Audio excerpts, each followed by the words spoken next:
Hey everyone, my name is WyrmsEye and I welcome you back to another episode of the Battle Spot Factory, our VGC Battle Spot series. So today will be the last episode with this Tapu Lele and Drifblim team that we will be doing on the channel for the time being at least. I'd like to once again give a big shout out to Lee Provost for providing the spreads and some of the Pokemon that I needed at such short notice. The Snorlax and Celesteela in particular, and obviously the spreads have been clutch in so many different battles. It's amazing what this team can do, and I'm really glad that I actually tried out the Tapu Lele and Drifblim archetype. It's shown a good amount of matchup practice for me. It gives me a better idea of how the team operates and how it interacts with other team archetypes. So there's always positives with testing out new teams, stuff that you're not familiar with, and getting used to them, and then being able to build upon them and learn from the experience. So we have done a bit of learning, guys. We've seen that it does have its weaknesses. It's still very unsure of Trick Room. It doesn't particularly like Alolan Muck all too much, but we haven't encountered too many in our games across the 2 weeks. And I will be sad to see this team go, but I will be getting a brand new team to coincide with the new season on Battle Spots. I am in the process of just fine-tuning some sets and collating some Pokemon that I need. The team itself looks on paper to be quite a robust team, and I know that a few people that I've discussed this with in passing have said that it should be a very good one to pick up and start using straight from the outset. So I am looking forward to that, and I hope you will be as well. But we will stop talking. We will try and find this battle, a couple of battles today, to see this team off. Hopefully we will end off with 2 wins as well. So so this team itself has been amazing to use. I did it in the I used it in the international challenge, and obviously I got a 24-6 record. The only thing that stopped me from playing more games was a really bad headache that I was building up at the time. So I could have gone for a few more battles, but when you're not able to concentrate properly on a game, it does make it a lot more difficult to really make some good plays. And when you're playing high-level opponents at the end of a grueling weekend, you want to be at your best as much as possible, and I wasn't able to confirm that. But the team itself did an amazing job, and I am looking forward to sharing those with you. I have got my new laptop, by the way, so with any luck I will be able to get to some decent editing, and hopefully the quality of the videos going into the coming weeks will be improved, I'm hoping. But we should really actually move on to looking at this team from Stee, a player from Italy with a rating around 1600 with Kartana, Tapu Koko, Tapu Lele, Garchomp, Gigalith and Arcanine. So again, it's a very standardish core. The Tapu Lele is in lieu of the Tapu Fini that's normally seen on these teams. Regardless of that, I still think Drifblim and Tapu Lele is a good lead here. Arcanine definitely is good for a 3rd. And I do think that the Celesteela makes for a good 4th as well. Again, Gigalith gives this team some difficulties as under Trick Room, but I don't see a very obvious Trick Room setter from my opponent. I do think there are a couple of Pokemon that can carry it that can learn it on his team, but I'd be very surprised if they were brought out to begin with. But leading off, our opponent goes for a very aggressive lead in the Tapu Koko and the Garchomp, as we lead off with Drifblim and Tapu Lele. We will get the benefit of the Psychic Surge up as we underspeed the Tapu Koko for the time being. So we will be able to set up the Tailwind.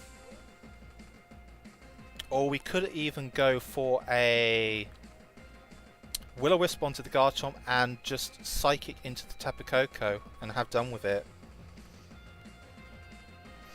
I feel like that play though is a bit more of a risk, and the reason I believe that is if the Garchomp uses Rock Slide and it flinches our Tapu Lele, we could be in a lot of difficulties further down the line. So I am just going to protect the Lele, get the Tailwind up with the Drifblim. The Drifblim will probably faint. I can only imagine something like a Volt Switch and a Rock Slide will take down the Drifblim. Should be fairly safe on that respect. But the Tailwind does go up. Tapu Koko actually opts to Thunderbolt into the Drifblim. And as we see, it does a lot of damage, but Life Orb is good to note. And we also see a Tectonic Rage here from my opponent. This will be going into the Tapu Lele slot, so understandably protecting was the right call here. Because even burnt, that would have been a significant chunk of damage. Especially as we wouldn't have also been protecting. And as you can see, Tapu Lele takes that like a champ. So this turn we can opt to go for the Will-O-Wisp onto the Garchomp, and I'm fairly safe in just going for the Psychic into the Tapu Koko. The Tapu Koko may opt to protect, it may switch out. I wouldn't be surprised if it does either. If it switches out, we could see our opponent's own Tapu Lele come onto the field. In which case, if it does switch directly into Tapu Lele, Garchomp should be going for a Rock Slide, knock out the Drifblim, so we can't Shadow Ball their Tapu Lele in the following turn. That's the idea anyway. So we do see Garchomp actually protect. So Drifblim's Will-O-Wisp does go into the protect, and the Tapu Lele does get off its Psychic into the Tapu Koko, does take the knockout, and we take a early lead here. And with the Drifblim still around, we get the opportunity to once again go for the Will-O-Wisp onto my opponent. And in this occasion, I'm actually going to switch the target up into the Kartana slot. And what's in the back most likely? Gigalith or Arcanine? I think here I can just go for the Shattered Psyche onto the Garchomp. It won't be a waste, whatever it does take out. I'm hoping it might be a Gigalith in the back, but Arcanine is actually as good as anything because it does remove a threat to our Celesteela in the process. So the Drifblim does get the Will-O-Wisp off onto the Kartana. And will break any Focus Sash at the end of this turn as well on the Kartana. So we also see that it's probably not carrying the Scarf as well because our Lele is still outspeeding it under the Tailwind. Because this Lele is abnormally slow compared to most Tapu Lele that I see run on with Drifblim in tandem. But as you can see, Arcanine not taking that hit at all well there. And the Kartana does just opt to Smart Strike into the Lele. We should be living this though. And we do so.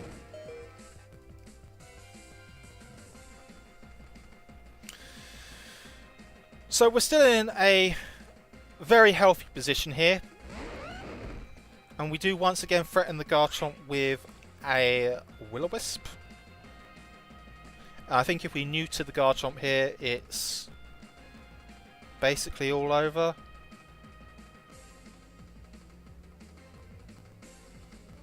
And I am just going to go for a Psychic into the Kartana slot.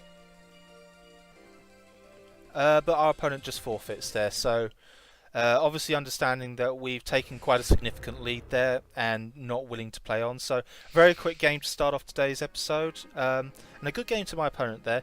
The Tailwind was the most important factor there, getting it up early, and the Drifblim actually surviving meant that we could put Will-O-Wisp pressure onto my opponent's Garchomp as early as turn 2, and we saw it protect because it was worried potentially about a Moonblast going into it, I would assume, from the Tapu Lele.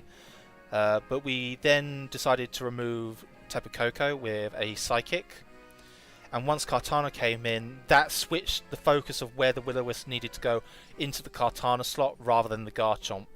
And we also took out Arcanine because our opponent decided to switch out their Garchomp. And that just meant that even if we'd lost the front two Pokemon that we had on the field, I think in the back Celesteela would have been able to do a very decent job of just clearing up the game from where it was. So let's look for another battle. Try and follow up with another win for today. And I think, seeing as this may very well be our last game with this team for the time being, we'll go with the league title defense theme to round out the day. And we see a Mexican player, Ewok Padawan, a very good player, I believe. I recognise the username. I haven't met him in person, but I know that he's been a stalwart of the Latin American scene. Obviously, Mexico does participate in Latin America's scene, and obviously it's a very good place to go for. Some of the really up and coming players in Latin America, Sebastian Escalante is a very high flying player at the moment and has been doing very well in the international championships that have been held worldwide. He's top cut 2 of them at the very least, so who's not to say that he may do a 3rd top cut in Indianapolis in a few weeks' time. But the team my opponent is bringing out is Tapu Koko, Garchomp, Celesteela, Tapu Lele, Arcanine and Snorlax. So a very similar team archetype here. The only difference that we see is Tapu Koko is replacing what is a Drifblim on our side of the field. So once again, I think very similar scenario for us here, going with the same 4. Once again, depending on whether our opponent does have Trick Room, may or may not decide whether omitting Snorlax is a good idea. And Snorlax here could have been a good call over the Celesteela slots. But with Tapu Lele, at least I have a better option to switch into Psychics if necessary. And we see my opponent lead out with the Tapu Koko and the Snorlax.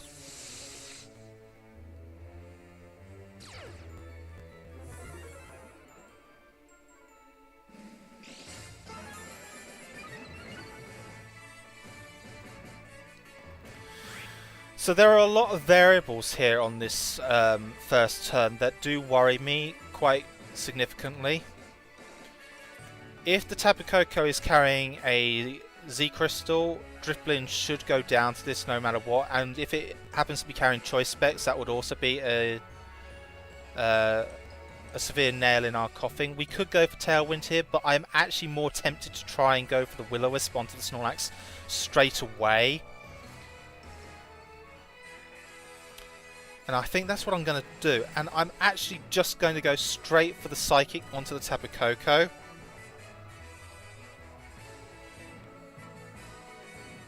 So Drifblim does get the Will-O-Wisp onto the Snorlax. This could be a good call because if it isn't carrying Facade, we will be doing some quite significant damage. But we do see that our opponent switches their Koko with the aid of Volt Switch. And brings out the Celesteela instead. So that Psychic isn't going to be doing too much damage. Yeah, as you can see. But we do see that the Snorlax uses Belly Drum as well, which is definitely the wrong side of scary.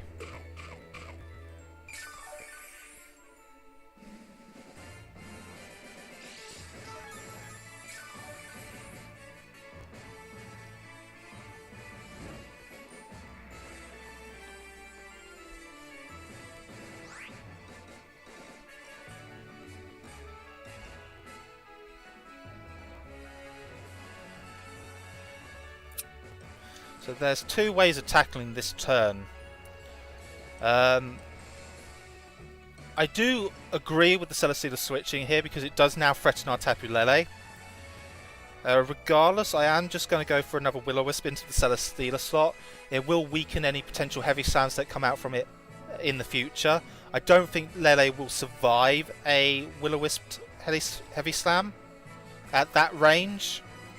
But regardless, I should also be able to get off the Shattered Psyche onto the Snorlax, and we actually see that the Will-O-Wisp misses the Celesteela, so any hope that we did have of surviving a heavy slam has definitely gone out the window here. But we will just see how much this Shattered Psyche does to the Snorlax.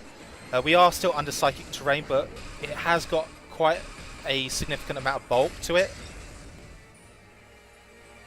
Ooh. Interesting. We actually see a Leech Seed from the Celesteela as the Snorlax opts to recycle.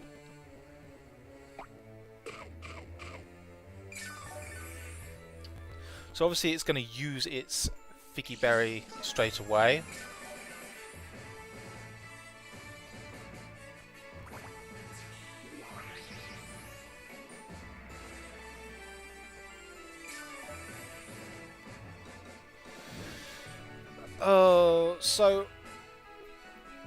This is a dangerous thing here because I'm not sure how.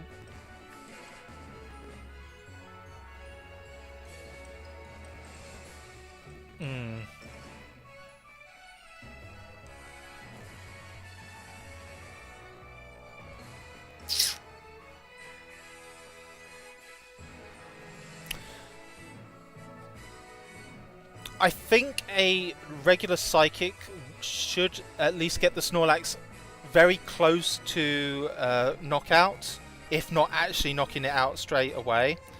And I am just going to continue Will-O-Wisp in the Celesteela. The Leech Seed isn't so much of a bother to me, but we actually see that the Celesteela switches out. So they're bringing in Tapu Koko, so a bit more of a sensible option here because they're making the assumption that as we also get, our opponent gets another avoider on the Will-O-Wisp with the Tapu Koko. So the Snorlax is going to recycle again here to basically recover the berry once again.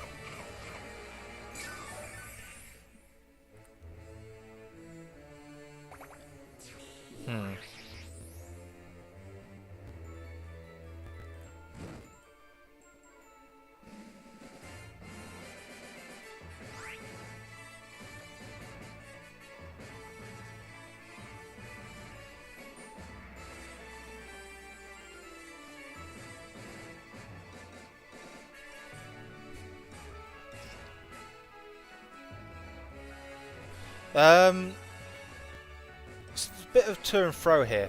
I think I can now try to set up the Tailwind. Do I want to switch out though with the Tapu Lele right here? I don't think I want to. I want to just preserve it for the time being. I am still fairly worried about that Snorlax with the belly drum up. Let's just see what this Koko goes for. So we're Volt switching into Drifblim here, so Drifblim does create the sacrifice necessary to, at the very least, secure the Tailwind for a few turns. And we do see Celesteela reappear on the field. As the Snorlax shows that it actually has Facade as well, which is a very scary prospect now.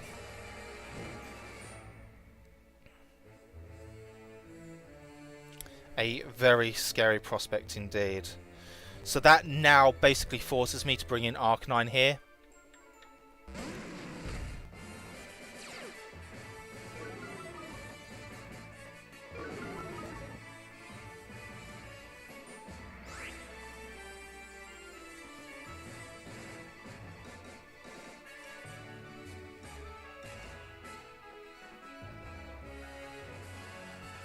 I think now our biggest problem is dealing with the Tapu Koko, especially if we go outside of Tailwind. It's going to be a big issue to deal with. I have to remove the Snorlax from play here. I've got no real options to deal with it. I'm hoping the Celesteela protects. It doesn't, so good call on my opponent here. Probably realising that we need to double into the Snorlax to actually remove it from play. This is going to be close though, even just from looking at that. But the Snorlax does faint there, so Celesteela uses Heavy Slam. We'll also get an idea of what sort of Celesteela this is from the boost that it gets. Wow. As I'm just going to go for my charger, guys. Sorry about this. It's a defense boost. So defensive Celesteela.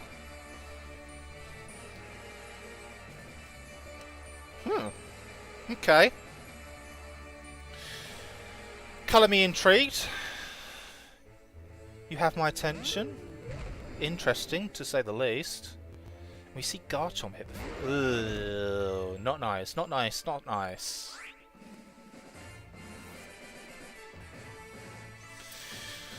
So what I'm just going to do is I'm going to Will-O-Wisp the Garchomp here, and I am going to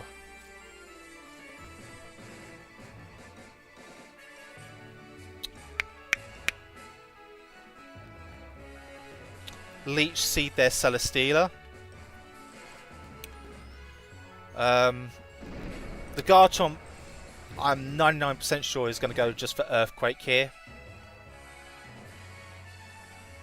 It's also a very slow Garchomp as well, as it shows Swords Dance as well, so negating the burn that we just put onto the Garchomp, but we're basically trading Leech Seeds there. They got onto our Arcanine, we got onto their Celesteela, so basically we Leech Seeded this our own Arcanine with this transfer, but not a huge problem.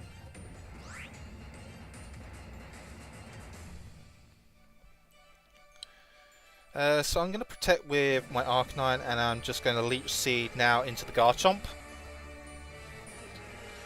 As I say, the Tapu Koko is now going to be our biggest problem to deal with.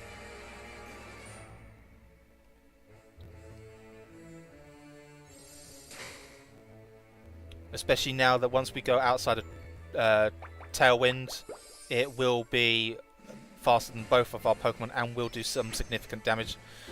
So we see the Tectonic Rage from my opponent's Garchomp. It's going to be going into our Arcanine. We'll be doing some significant damage as well.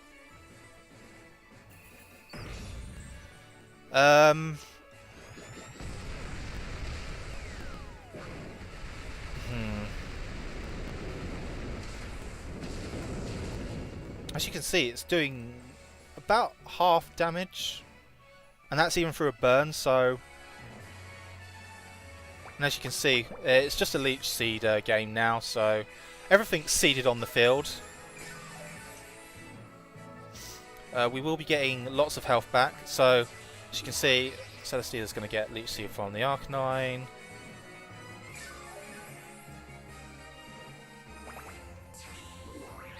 They get from me. I get from the Garchomp.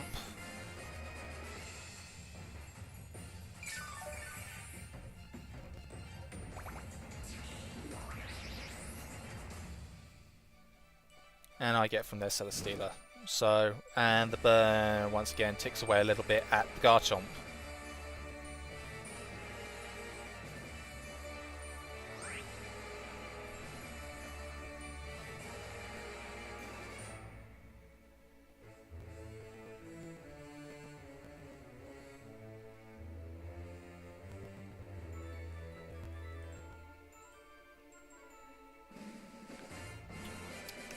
I think here what I need to try and do is get the situation where I get a knockout onto both of my opponent's Pokemon at the same time. It's not going to be particularly easy, especially with the Garchomp now being faster than my Arcanine. So I do need to try and orchestrate a position. Actually, we just see that the Arcanine completely goes down to the Earthquake from the Garchomp. So just debating what sort of Garchomp that is now. It's got to be very offensive because Sword Stance.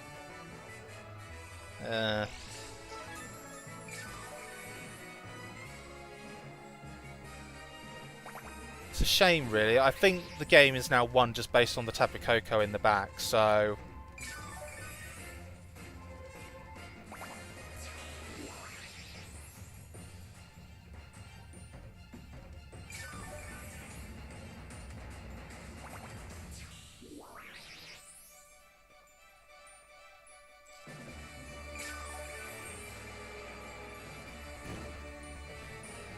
And the Garchomp should go down next turn as well, so it's only really a matter of time before Koko comes in. So my opponent has won this battle, but we will just play it out a little further just to at least humour. I'm kind of interested to see what sort of damage we do with Celesteela using Flamethrower. But we're not going to get to because we're going to get flinched anyway.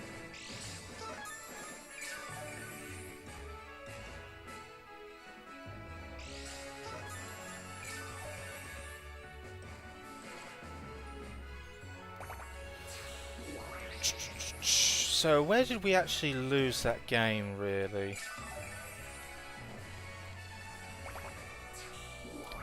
Perhaps trading Tapu Fini when we did onto the Celesteela wasn't a good idea in principle. If we'd switched in, well, I presume our own Celesteela, we would have had a fighting shot of at least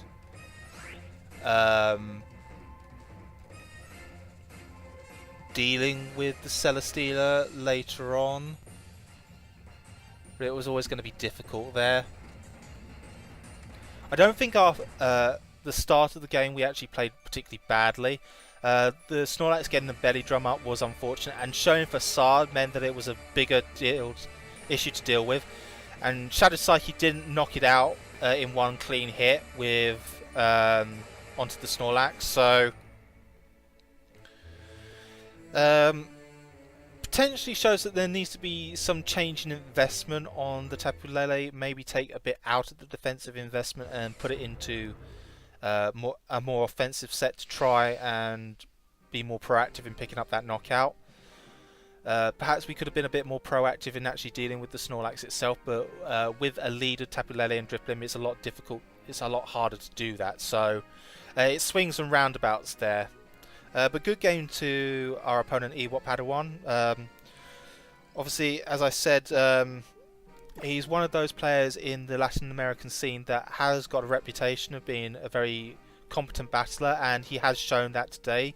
So I do really want to give credit to him, and a lot of the players in the Latin American scene shouldn't be slept on. So do keep an eye out for them as they come up in international championships, and obviously keep an eye out on their scene, because some of the Premier Challenges and even the mid-season showdowns that I've seen results for, there are some very, very interesting teams that come from there.